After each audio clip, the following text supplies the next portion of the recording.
un parti politique ou n'est-ce qu'une secte familiale qui compte de plus en plus d'élus, dont certains ont des pratiques plus que douteuses, voire répréhensibles?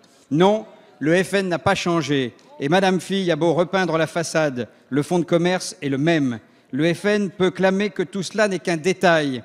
Qui peut croire encore qu'il s'agit d'épiphénomènes?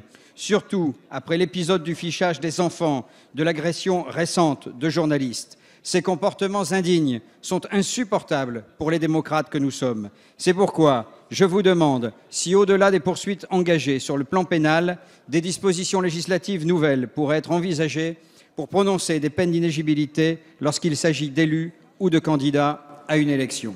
Si les injures et diffamations racistes ne donnent pas lieu à un prononcé de peine d'inéligibilité, en revanche, la provocation à la haine, à la violence, à la discrimination est punie d'1 an d'emprisonnement, de 45 000 € d'amende et d'une peine d'inéligibilité. Nous devons donc faire en sorte que ces infractions de parole tombent sous le coup de la loi pénale. Cependant, je dois vous dire que nous voulons aussi livrer la bataille politique, parce qu'il est essentiel de livrer la bataille sur le terrain politique. Ne pas leur laisser le champ libre sur le terrain des valeurs républicaines qu'ils dénaturent et défigurent.